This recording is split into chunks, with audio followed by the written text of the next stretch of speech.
حضرت امیر حمزہ رضی اللہ تعالیٰ عنہ بڑے مجاہد تھے، بڑے بے باک تھے، جری تھے، ہمت والے تھے، فیصلہ کرنے کی طاقت رکھتے تھے۔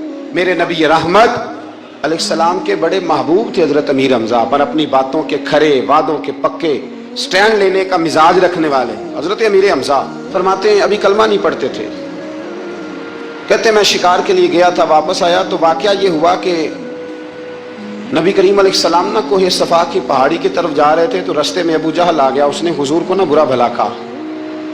میرے نبی کریم علیہ السلام نے نا آج اس کے جواب میں خاموشی اختیار کی۔ خاموشی بہت بڑا طوفان ہوتی ہے، چپ رہنا بہت بڑا طوفان ہوتا ہے۔ حضور خاموش ہو گئے، مکمل کوئی بات نہیں، حضور دیر تک خاموش رہے۔ نبی کریم علیہ السلام جب خاموش رہے تو سر پٹایا اور اس کے ہاتھ میں ڈنڈا تھا، حضور کے سر اقدس پر دے مارا۔ حضور کچھ نہیں بولے، خاموش رہے، سر پہ ہاتھ رکھا، گھر تشریف لے گئے۔ وہ لونڈی دیکھ رہی تھی، نبی کریم علیہ السلام تشریف لائے حضرت ختیجہ کے گھر۔ اتنی دیر میں حضرت امیر حمزہ آئے تو اس لونڈی نے نا جناب امیر حمزہ کو مخاطب کیا، چونکہ اس نے حضور کو بھی دودھ پلایا تھا اور جناب امیر حمزہ کو بھی، برابر کی محبت تھی، رضائی والدہ تھی۔ حضرت امیر حمزہ کو دیکھ کے کہنے لگی امیر حمزہ کہاں سے آ رہے ہو؟ کہا شکار کھیل کے آ رہا ہوں۔ فرمایا کیا فائدہ تیری بہادری کا، کیا مطلب ہے تیرے اس سارے کارنامے کا، کہا ہوا کیا؟ تو وہ لونڈی کہنے لگی کہ آج میرے سامنے ابو جال نے ڈنڈوں سے اتنا مارا ہے کہ حضور کے سر اقدس سے خون نکل آیا ہے، خون نکل آیا ہے۔ مجھے پتہ ہے ابو جہل یہ ظلم اس لیے کرتا ہے کہ محمد ابن عبداللہ کے والد موجود نہیں۔ آج اگر ان کے والد ہوتے، دادا عبد المطلب ہوتے تو پھر میں دیکھتی تھی کون ان کے قریب آتا۔ یہ لفظ کہے نا تو جناب امیر حمزہ رو پڑے، شکار وہیں پھینکا، درخت سے ڈنڈا توڑا۔ ابو جال بیٹھا تھا حرم مکہ میں، کفار کے درمیان ٹولیاں بنا کے وہاں گئے اور زور سے ڈنڈا اس کے سر پہ مارا، اور ڈنڈا مار کے کہنے لگے تجھے شرم نہیں آتی؟ میرے بھتیجے کو لاوارث سمجھتے ہو؟ جرأت ہے تو ذرا آنکھ اٹھا کے ایک دفعہ دیکھو، میں تمہاری آنکھ نہ نکال دوں تو کرو ہمت، اگر طاقت ہے تو بولو۔ اللہ اکبر۔ جب یہ لفظ کہے، جب یہ بات کری تو ابو جال کانپنے لگا۔ کچھ لوگوں نے چاہا حضرت امیر حمزہ کے معاملے میں مداخلت کرنی، پر کہنے لگا چپ کر دو، تمہیں پتہ نہیں یہ شیر بڑا ہے، یہ دلیر ہے، یہ طاقتور ہے، خبردار کوئی بات نہ کرنا۔ اللہ اکبر۔ حضرت امیر حمزہ وہاں سے نہ نکل کے تو سیدہ ختیجہ کے گھر آئے۔ سیدہ ختیجہ الکبریٰ رضی اللہ تعالیٰ عنہا نا نبی کریم کو مرہم پٹی کر رہی تھی۔ حضور نے چچا کا چہرہ دیکھا تو آنکھوں میں آنسو آ گئے۔ حضرت امیر حمزہ بھی روئے اور کہنے لگے بھتیجے خوش ہو جاؤ، میں اس کا سر پھوڑ آیا ہوں، اتنی زور سے مارا ہے کہ اس کو ہمت نہیں ہوئی بات کرنے کی۔ حضرت امیر حمزہ کے جواب میں محبوب فرمانے لگے چچا میں ابو جال کا سر پھوڑنے سے تو خوش نہیں نہ ہوتا۔ کہا آپ کیسے خوش ہوتے ہیں؟ فرمایا آپ کلمہ پڑھ جائیں میں خوش ہو جاؤں گا۔ تو حضرت امیر حمزہ کہنے لگے کلمہ پڑھنے سے راضی ہو جاؤ گے، خوش ہو جاؤ گے، بس اتنی سی بات؟ فرمایا ہاں۔ تو کہا پڑھاؤ کلمہ، پڑھاؤ کلمہ۔ حضرت محبوب کریم نے کلمہ پڑھایا اور جناب امیر حمزہ اسی وقت مسلمان ہو گئے۔ حضرت امیر حمزہ نبی پاک صلی اللہ علیہ وسلم کے سگے چچا ہے، ان کا پورا نام ہے حمزہ بن عبد المطلب، حضور کے سگے چچا بھی ہے۔ نبی کریم صلی اللہ علیہ وسلم سے 2 سال عمر میں بڑے تھے، ایک ہی ماں کا دونوں نے دودھ دیا۔ حضرت سویبہ جو ابو لہب کی آزاد کردہ لونڈی ہے، حضرت امیر حمزہ رضی اللہ تعالیٰ عنہ نے اور نبی پاک صلی اللہ علیہ وسلم دونوں نے دودھ دیا۔ آپ کی معلومات میں اضافہ کر رہا ہوں اگر آپ توجہ کریں تو، نبی پاک صلی اللہ تعالیٰ علیہ وسلم کی والدہ حضرت آمنہ اور حضرت امیر حمزہ کی والدہ حضرت حالہ دونوں بہنیں ہیں، دونوں اللہ۔ حضرت ابوبکر صدیق رضی اللہ تعالیٰ عنہ فرمایا کرتے تھے مجھے اپنے رشتہ داروں کا اتنا پتہ نہیں جتنا مصطفیٰ کے رشتہ داروں کا پتہ ہے، اس لیے کہ حضور سے تعلق رکھنے والی ہر چیز ہی مجھے پیاری لگتی ہے، تو میں حضور کے رشتہ دار ڈھونڈ ڈھونڈ کے عزتیں کرتا ہوں، اس لیے کہ ان رشتہ داروں میں مجھے حضور کے خون کی مہک نظر آتی ہے۔ ہاں ان کا صاحب ایمان ہونا ضروری ہے، صاحب ایمان ہو صحیح، میں ڈھونڈ ڈھونڈ کے حیا کرتا ہوں۔ پہلے نمبر پہ چچا ہے، دودھ شریک بھائی ہے، توجہ ہے آپ کی جی، تھک تو نہیں گئے عید منا بنا کے، دودھ شریک بھائی ہے۔ تیسرا ان کی والدہ اور نبی پاک کی والدہ آپس میں چچا زاد بہنیں ہیں، چچا زاد، کچھ میں سرگی بہنیں بھی لکھے ہیں لیکن کثرت محدثین کی اس طرف گئی ہے کہ دونوں کے دادا ایک تھے، یعنی چچا زاد بہنیں۔ ایک اور بھی رشتہ بتلا دوں، حضرت امیر حمزہ رضی اللہ تعالیٰ عنہ کا نبی پاک صلی اللہ علیہ وسلم کے ساتھ، نبی پاک صلی اللہ علیہ وسلم کی زوجہ حضرت میمونہ رضی اللہ تعالیٰ عنہ اور حضرت امیر حمزہ کی زوجہ حضرت زینب رضی اللہ تعالیٰ عنہ دونوں سگی بہنیں ہیں۔ پسند آئے گا تو رشتہ یہ ارے آپ ہلکا ہلکا گھر گھر کا مسئلہ ہے نا یہ، اپنے بھائیوں سے بندہ عید والے دن کھل کے ملے نہ ملے، بیگم کے بھائیوں سے اگلے دن ملنا پاڑی جاتا ہے، جانا پڑتا ہی ہے، کیا کریں مجبوری ہے، ٹھیک ہے نا جی۔ تو اگلا رشتہ کیا ہے کہ ہم زلف جی یہ کہتے ہیں، تو نبی پاک صلی اللہ تعالی وسلم کی زوجہ حضرت میمونہ اور حضرت امیر حمزہ کی زوجہ حضرت زینب، یہ دونوں آپس میں سگی بہنیں ہیں۔ یہ کتنے رشتے ہیں، اور چونکہ کچھ لوگوں نے لکھا حضرت امیر حمزہ 2 سال بڑے تھے، کچھ نے لکھا 4 سال بڑے تھے، کچھ نے لکھا نہیں صرف 6 مہینے کا فرق تھا۔ تو نبی پاک صلی اللہ علیہ وسلم کے ساتھ ان کی وقت بڑا کٹھا گزرا، بچپن بھی، آغاز جوانی بھی، عروج بھی، حضور کے ساتھ وقت گزرا حضرت امیر حمزہ کا، اور پیار بھی بڑا تھا، محبت بڑی تھی۔ نبی پاک نے بیٹی کا نام فاطمہ رکھا تو حضرت امیر حمزہ نے بھی بیٹی کا نام فاطمہ رکھ لیا، اور حضور سے بڑا پیار کرتے تھے۔ ایک روایت میں دیکھ رہا تھا کہ ہوتی ہے نا قمیض کے باہر جیب، تو قمیض کے اندر جیب لگوائی ہوئی تھی امیر حمزہ نے، اور سامنے والی سائڈ پہ نہیں، پیچھے پچھلی سائڈ پہ، اور قمیض کے اندر کھجوریں ڈھونڈ کے، انگور ڈھونڈ کے اس جیب میں ڈالتے، اور نبی کریم صلی اللہ تعالی علیہ وسلم کو تلاش کرتے۔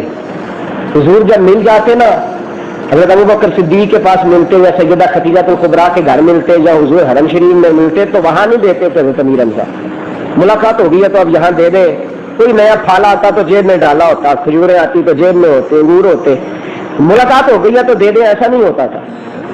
نبی کریم صلی اللہ علیہ وسلم سے ملاقات ہوتی تو حضرت امیر حمزہ دیکھ کے مسکراتے، تو نبی پاک بھی دیکھ کے اب حضور کا دامن تھام لیتے، حضرت امیر حمزہ باہر لے جاتے، اور کہیں جا کے نا کنویں کی منڈیر پہ بیٹھ کے، یا کسی پتھر اور پہاڑ پہ بیٹھ کے تو بٹن کھولتے، کہتے میری پچھلی جیب سے کھجوریں نکالو، میری پچھلی جیب سے انگور نکالو، تو حضور فرماتے چچا آگے کیوں نہیں رکھتے؟ کہتے آگے ہوتی ہے تو بچے دیکھ لیتے ہیں، یا بچوں کی اماں دیکھ لیتی ہے، تو چھپا کے رکھے ہیں اس لیے کہ آپ کو پیش کر دیں۔ آپ محبت کا یہ انداز دیکھتے ہیں، تو محبت وارفتگی سکھاتی ہے نا، سیاح بندہ ہے، دلیر آدمی ہے، حضرت امیر حمزہ سردار ہے اور بڑے جرت مند آدمی ہیں، ان سے لوگ ڈرتے ہیں، قبیلے میں بڑا نام ہے، حاجیوں کو پانی پلاتے ہیں، خوبصورت بڑے ہیں، قد بڑا اونچا لمبا ہے، ہر لحاظ سے اللہ نے نوازا ہے، لیکن باوجود اس کے نبی کریم صلی اللہ تعالی علیہ وسلم کے ساتھ پیار یہ ہے کہ جس طرح دیوانوں کی حرکتیں ہوتی ہیں، پہلے بلا کے لائے، پھر اکیلے بیٹھے، پھر کھجوریں نکالی، پھر کھلائی، یہ پیار تھا حضور کے ساتھ، محبت تھی۔ کتنی عظیم شخصیت ہوگی کہ حضور علیہ السلام چچا کا چہرہ دیکھتے تو حضور کے لبوں پہ مسکراہٹ دوڑ جاتی، اتنا پیار تھا۔ جب نبی پاک صلی اللہ علیہ وسلم نے اعلان نبوت فرمایا تو حضرت امیر حمزہ تھوڑے تھوڑے خفا رہنے لگے، ناراض رہنے لگے، جس طرح پورے ماحول بن گیا تھا نا مکہ مکرمہ کا کہ ساری مخالفت کرتے تھے، سارے کہتے تھے یہ کیا نئی بات چھیڑ دی ہے، سارے ناراض رہتے تھے، تو حضرت امیر حمزہ بھی تھوڑے تھوڑے نا، ملاقات ہوتی تو گرم جوشی سے ملتے، لیکن وہ جو انداز تھا نا اعلان نبوت سے پہلے کا، جو کہ ماحول تھا، سایہ بن گئے نبی پاک کا، ہر وقت حضور کے ساتھ، ہر وقت خدمت اقدس میں، ہر وقت گھر گئے تو اپنی زوجہ سے کہنے لگے میرے ساتھ رہنا ہے کہ نہیں رہنا؟ کہتے کیا ہوا؟ فرمایا میرے گھر میں وہی رہے گا جو محمد کا کلمہ پڑھے گا صلی اللہ علیہ۔ اب اس گھر کی چھت کے نیچے اسی کو جگہ ملے گی جو مصطفیٰ کا کلمہ پڑھ لے۔ تو زوجہ کیا کہتی ہے؟ زوجہ اللہ اکبر کہتی ہے میں تو آپ سے ڈرتی تھی، میرا تو بڑا پہلے کا پروگرام تھا، مجھے تو ڈر لگتا تھا کہ آپ کہیں ناراض نہ ہو جائے، پرانا پروگرام تھا، کہا اچھا پڑھ پھر کلمہ. سارے بچے سارا گھرانہ حضرت امیر حمزہ رضی اللہ تعالیٰ عنہ کی چاروں بیویاں سب کی سب مسلمان ہو گئی. حضرت امیر حمزہ 3 دن ہوئے کلمہ پڑھے, اور جب کلمہ پڑھا تو پھر پورے مکے میں ڈنڈورا پیٹا, گھوڑے پہ بیٹھ گئے, سارے شہر کا چکر لگایا, فرمایا میں ہو گیا مسلمان, اب ذرا خیال کر کے آنا, اب کوئی تنہا نہ سمجھے, اب ذرا احتیاط سے آنا, اب ذرا ہوش سنبھل کے آنا, میں مسلمان ہو گیا ہوں, میں حمزہ ہوں اور مجھے تم اچھی طرح جانتے ہو. اونچا لمبا قد, گورا چٹا رنگ, طبیعت کی بناوٹ, مزاج کی سخاوت, ادائیں دل ربانہ, آواز گرجدار, پورے مکے میں دہائی دی میں مسلمان ہو گیا ہوں. ذرا سوچ سمجھ کے نکلے جس میں گھر سے نکلنا ہے. آ گئے, 3 دن ہوئے کلمہ پڑھے. زید بن ارقم رضی اللہ تعالیٰ عنہ کا گھر اسلام کی پہلی یونیورسٹی ہے. حضور وہاں تشریف فرما ہے حجرہ اقدس میں. حضرت امیر حمزہ پہرا دے رہے. حضرت زید بن ارقم اچانک آئے, دروازہ بند کیا, اندر سے کنڈی لگا دی. حضرت امیر حمزہ کہنے لگے کیا ہوا؟ کہ حضور عمر آ رہا ہے, گلے میں ننگی تلوار لٹکی ہوئی ہے. عمر آ رہا ہے. حضرت عمر بہن سے قرآن سن کے آ رہے ہیں. کہ عمر آ رہا ہے گلے میں. حضرت امیر حمزہ کہنے لگے تو دروازہ کیوں لگایا ہے؟ حضور آپ کو پتا نہیں وہ عمر ہے؟ پر میں کھول دروازہ, وہ عمر ہے تو میں حمزہ ہوں, کھولنا دروازہ. اگر وہ عمر ہے تو میں, ادب ملحوظ رکھے گا تو خاطر سے بٹھائیں گے. پھر جلندری کہتے ہیں ادب ملحوظ رکھے گا تو خاطر سے بٹھائیں گے, نمونہ اس کو ہم خلق محمد کا دکھائیں گے, اور اگر نیت نہیں اچھی تو میں اس کو قتل کر دوں گا, اسی کی تیغ سے سر کاٹ کے چھاتی پہ دھر دوں گا.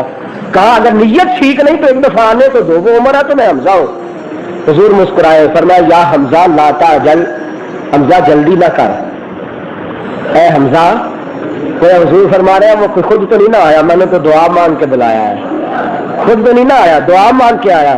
حضرت امیر حمزہ پھاٹک پہ کھڑے ہیں, جناب عمر اندر داخل ہوئے. میں عمر کدھر آیا ہے؟ حضرت عمر نے گردن چھپائی, گردن, اور پھر نظر اٹھائی. فرمایا 3 دن پہلے جس کام کے لیے آپ آئے تھے 3 دن بعد اسی کام کے لیے میں آیا ہوں. 3 دنوں میں 2 جرنیل, 2 سپاہ سالار, 2 دلیر, 2 مجاہد, 2 توانا اللہ نے مسلمانوں کو عطا کر دیے. بس کلمہ پڑھا حضرت عمر نے. حضرت عمر پہلی لفظ کیا, حضور آپ سچے؟ تو میں سچا ہوں تو نے کلمہ پڑھ لیا ہے نا. کہ حضور قرآن سچا ہے؟ فرمایا ہاں. اسلام سچا ہے؟ ہاں. تو کب چھپ چھپ کے نماز کیوں پڑھے؟ حضور لوگوں کے پاس ایک شعر ہو تو کافی ہوتا ہے, آپ کے پاس تو ڈبل ہے. حضور نکلے, فرمایا کیا کرنا؟ کا 2 صفحے بنائے, 2 صفحے بن گئی. 40 مسلمان کل ہے, 20 ایک صف میں, 20 ایک صف میں. ایک صف کے آگے تلوار لے کے عمر فاروق ہے, اور ایک صف کے آگے آگے تلوار لے کے حضرت امیر حمزہ ہے.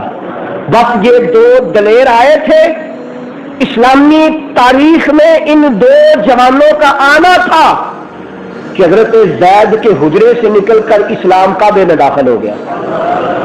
بس حضرت امیر حمزہ رضی اللہ تعالیٰ عنہ حضرت فاروق اعظم کی تشریف آوری میں حضرت زید بن ارقم کے گھر سے نکال کے اسلام کو حرم میں, بس اس دن آیا ہے حرم شریف میں اسلام. آج تک ہے اور قیامت تک انشاءاللہ, قیامت تک انشاءاللہ رہے گا. انشاءاللہ اسلام قیامت تک. میرے عزیزوں, حضرت سیدنا امیر حمزہ رضی اللہ تعالیٰ گزر رہے نبی پاک صلی اللہ علیہ وسلم کے ساتھ ہر موقع پر, ہر, اور جب ہجرت کرنے لگے تو وہی انداز اختیار کیا جو حضرت عمر کا ہے. باقی چھپ چھپ کے گئے. حضرت امیر حمزہ نے تلوار نکال لی. فرمایا جس کا ارادہ ہونا کہ اس کی بیوی بیوہ ہو جائے, اور جس کا پروگرام ہو کہ اس کے بچے یتیم ہو جائیں, اور جس کا ارادہ ہو کہ وہ دنیا سے نکل جائے, وہ آئے اور حمزہ کو روک کے دکھائے دلیری کے ساتھ, للکارتے ہوئے مدینے سے. اور مدینے پہنچ کے کہنے لگے حضور میں آ گیا ہوں, آپ نے سب کو بھائی بھائی بنایا ہے تو مجھے اس کا بھائی بنائیے گا جو آپ کو سب سے زیادہ پیارا ہے. تو نبی کریم علیہ السلام نے فرمایا میں آپ کو زید بن حارثہ کا بھائی بنا دیتا ہوں. زید بن حارثہ کا بھائی بنا دیا. حضرت امیر حمزہ مدینہ منورہ میں دلیری, شجاعت, وارفتگی, پیار, محبت, یگانگت. اور صحابہ کہتے ہیں حضور علیہ السلام ان کو پاس بٹھاتے, جب باتیں ہو رہی ہوتی تھی نا تو گھنٹے گزر جاتے تھے, ہمیں سمجھ ہی نہیں آتی تھی کیا کچھ ہو رہا. اتنا پیار تھا محبوب پاک کے ساتھ, اتنی محبت تھی کہ کتنا وقت گزر جاتا، باتیں کرتے حضور اٹھتے ہی نہیں، ہمیں سمجھ ہی نہیں آتی کیا پیار کی گفتگو ہو رہی ہے۔ حضرت امیر حمزہ بدر سے پہلے 2-3 چھوٹے چھوٹے مار کے ہوئے، 4-5 کے لگ بھگ، جتنا بھی مار باقاعدہ جنگ تو بدر کی ہوئی، چھوٹے چھوٹے مار کے ہوئے، تو نبی پاک صلی اللہ علیہ وسلم نے حضرت امیر حمزہ کو بھیجا سپہ سالار بنا کے، اور بدر کا موقع آیا، حضور نے فرمایا حمزہ کرنا کیا ہے؟ کہا حضور کرنا ہم نے وہ ہے جو آپ نے حکم دینا ہے، آپ حکم دیتے جائیے گا اور پھر ہماری طرف دیکھتے جائیے گا۔ حضرت امیر حمزہ نے ایک تو ہندا کے باپ اتبا کو، اتبا سردار بن کے آیا تھا بدر میں، تو سردار کو قتل کیا بدر کے میدان۔ پھر تیمہ بن ابی جو جبیر بن مطعم کا والد ہے، نہ چچا ہے، اس کو بھی قتل کیا حضرت امیر حمزہ نے، اور بدر کی جنگ جیتنے میں بہت بڑا کردار ادا کیا حضرت امیر حمزہ رضی اللہ تعالیٰ، شیر بن کے۔ اور جب بدر کے بہت سارے کافروں کو قتل کیا تو حضور نے فرمایا حمزہ، زمین پہ آپ کا نام حمزہ ہے اور آسمانوں میں کیا ہے پتہ ہے؟ کہ حضور نہیں، فرمایا آسمانوں میں نام ہے اسد اللہ و رسول، اسد اللہ ہے، خدا کے بھی شیر ہو، مصطفیٰ کے بھی شیر ہو۔ حضرت امیر حمزہ رضی اللہ تعالیٰ عنہ اب 1 سال کے بعد، بدر کی جنگ کو 1 سال ہوا تو چھوٹی عید کے فوراً بعد شوال کے مہینے میں، یہ کون سا مہینہ ہے؟ یہ ماشاءاللہ شوال کے مہینے میں مکے کے کافر تیاری کر کے آئے، پہلے 1000 کا لشکر تھا، اب 3000 کا لشکر ہے، تیاری کر کے آئے۔ نبی کریم صلی اللہ تعالی علیہ وسلم نے مسلمانوں سے مشورہ فرمایا عزت افزائی کے لیے کہ بتاؤ کیا کرنا ہے۔ نبی کریم علیہ السلام کی رائے تھی کہ مدینے کے اندر رہ کے جہاد کیا جائے، لیکن جنت کے شوقین اور شہادت کو مقصد زندگی سمجھنے والے دلیروں نے کہا حضور کہیں ایسا نہ ہو کہ دشمن سمجھ لے کہ ہم بزدل ہو گئے، باہر نکل کے لڑنا چاہیے۔ حضور نے فرمایا حمزہ آپ کی کیا رائے ہے؟ تو حضرت امیر حمزہ رضی اللہ تعالیٰ عنہ کہنے لگے یا رسول اللہ میں نے تو قسم کھا لی ہے۔ حضور میں نے تو کس بات کی؟ کہ حضور قسم کھائی ہے جب تک باہر نکل کے کافروں کو مار نہیں دیتا اتنی دیر تک کھانا ہی نہیں کھانا، ایک کافر جب تک میری تلوار سے قتل نہیں ہوتا تب تک میں نے کھانا ہی نہیں۔ چلو ٹھیک ہے، حضور نکلے 1000 کا لشکر لے کر۔ کتنا لشکر ہے؟ 1000 کا لشکر تھا تو 300 منافق شامل تھے اس میں۔ جب پتا چلا نا منافقوں کو احد کے قریب جا کے کہ لڑنا ہی لڑنا ہے، یہ تو گئے تھے نا بدر کے چاہ میں کہ مال ہاتھ آئے گا بڑی جلدی کافر بھاگ جائیں گے، جب پتا چلا نا وہ بڑی تیاری سے آ رہے ہیں، ہو سکتا ہے نقصان اٹھانا پڑے، تو 300 منافق واپس آ گیا۔ کتنے بچ گئے؟ تو منافقوں کی تعداد اس دور میں کتنی تھی؟ تو فیصد کتنے بنے؟ جی منافقوں کا پوچھ رہا ہوں، 30% کون تھے؟ بولے تو صحیح یار، یہ میں آپ کو معتبر حدیث عرض کر رہا ہوں۔ کتنے منافق تھے؟ مسلمان کتنے؟ نہیں چنگا بھلا کلمہ پڑھتا ہے، چنگا بھلا مسیطے جانا ہے، چنگا بھلا مدرسہ بنایا تو موجود جانے تو مگر نماز نہیں ہوتی، شدائی ہو۔ حالانکہ کتنے فیصد ہے؟ جی حالانکہ تو پھر بھی نہیں مننا، مجھے پتا ہے، ہمیں میں جن مرضی دلیل دے دیا۔ کتنے فیصد ہے اس دور میں؟ تو آج 3% پہ آج بھی منو نا، آج زیادہ نے، آج کنے نے؟ بولے تو صحیح، تو پھر میں پیچھے نہیں لاؤ گے، مجھے پتا بھی ہو گئے جو جواب 19% دینا، تو باہر جا کے تصا آخنا دیکھے نا پھر وہی گل کر کے بھی بھائی سمجھے نا آپ بات کو، کسی کے ساتھ ہماری بات سانجھی نہیں، لیکن جو بات ہے بہرحال وہ ہے۔ کتنے تھے اس دور میں جو آئے تھے ساتھ تلواریں لے کے، داڑیاں بھی ہوں گی، نمازیں بھی ہوں گی، سارا کچھ تھا نا، احد تک آئے لیکن ساتھ چلے۔ آج بھی فلسطین پہ حملہ ہو رہا ہے، بچے کٹ رہے ہیں، مر رہے ہیں، اقوام متحدہ کا ترجمان جو مسلم نہیں، فلسطینی نہیں، لیکن مسلمانوں کا حال بتاتے ہوئے وہ کافر بھی رو پڑا ہے، لیکن جن کا بارڈر فلسطین کے ساتھ ہے اور جو بہت بڑے توحید پرست ہیں، نبی پاک صلی اللہ علیہ وسلم کے روزے کی طرف منہ کرنا ان کے نزدیک کفر اور شرک ہے، ان کی آنکھوں میں کوئی ایسا نہیں آیا۔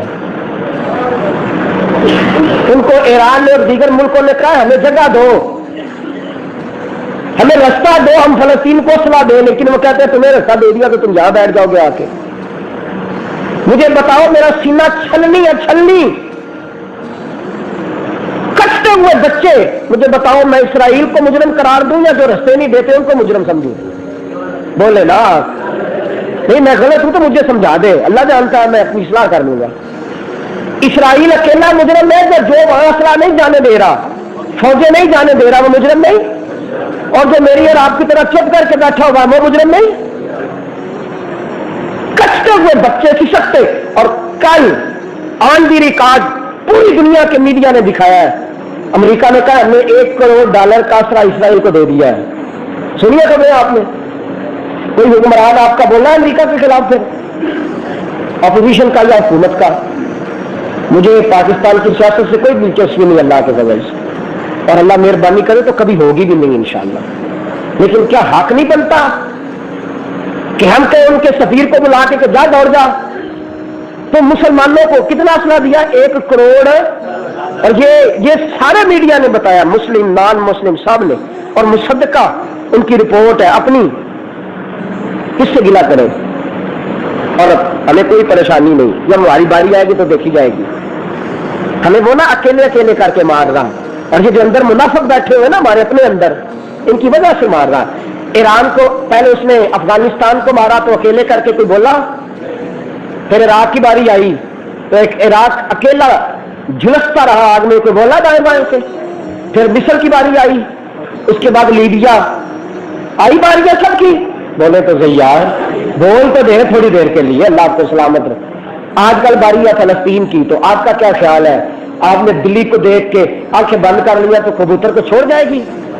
لیکن اس کی آنکھیں بند ہے، یہ میرے ساتھ، تو آنکھیں نہ بند کرو، تیاری کرو، تیاری کرو۔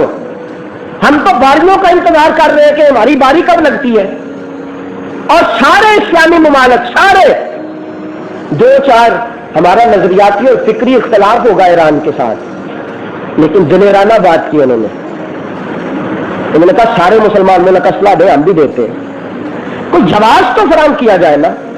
میرے دوستو، فلسطین کی بچیاں آج بھی نبی کریم علیہ السلام سے پوچھتی ہیں کہ سونیا آپ نے 15 سال ہماری طرف منہ کر کے، مسجد اقصی کی طرف منہ کر کے 15 سال آپ نے نمازیں پڑھی ہیں، آپ کا 15 سال چہرہ بددعا ہماری طرف رہا ہے، آپ کی امت تو ایک بار بھی نظر بھر کے ہمیں دیکھ نہیں رہی۔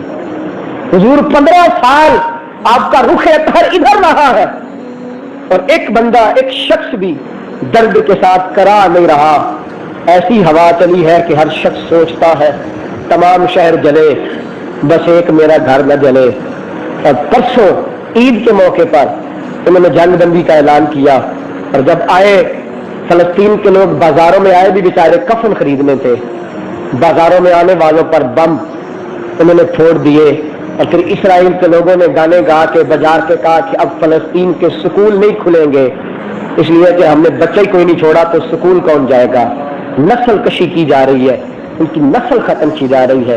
عید والے دن میرے پاس وہ اخبار کا ٹکڑا موجود ہے، میں نے سنبھال کے رکھا ہے، کل نہ آج کا شاید، جس کے اندر انہوں نے ایک شخص نماز عید ادا کر رہا ہے، اور سجدہ کر کے جب اس نے ہاتھ اٹھایا تو اس کی تھوڑی سے پیشانی سے لہو اس کے ہاتھوں میں گر رہا ہے، تو وہ نماز عید پڑھ رہا ہے۔ آرام سے 20 سوٹ خریدنے والوں اور 25 ہزار کے جوتے لینے والوں، اور اپنے گھر میں بکرے کا 15 کلو گوشت لانے والوں، صبح قیامت مجھے بھی جواب دینا ہے اللہ کی بارگاہ میں، اور آپ کو بھی جواب دینا ہے۔ چند جملے بول کے اظہار ہمدردی کرنے کا بھی وقت ہمارے پاس کوئی نہیں چاہیے نا۔ سارا دن فلسطین کی بات ہو، لیکن کوئی 14 اگست منانے جا رہا ہے، تو کوئی 1 اگست منانے جا رہا ہے، تو کوئی 25 اگست منانے جا رہا ہے، اور باری کا انتظار کر رہے ہیں سارے کہ ہماری باری کب آتی ہے۔ تو یہ منافقین کا ٹولہ جو 30% اس وقت تھا، اور آج اس سے اپنی حکومتیں، چھوٹی چھوٹی ٹولیاں، چھوٹے چھوٹے گروہ، چھوٹی چھوٹی مصیبتیں اکٹھی کر کے بیٹھے ہو، یاد رکھنا یہ تمہیں اکیلے کر کے مار رہا ہے، تمہاری باری لگ گئی ہے، اب ہر شخص کا وقت آنے والا ہے، اور ہمیں اس وقت ہوش آئے گی جب ہماری گود میں آ کے بم گرے گا، جب ہماری گود میں، اس سے پہلے سمجھ جاؤ، بھاگ آ جاؤ،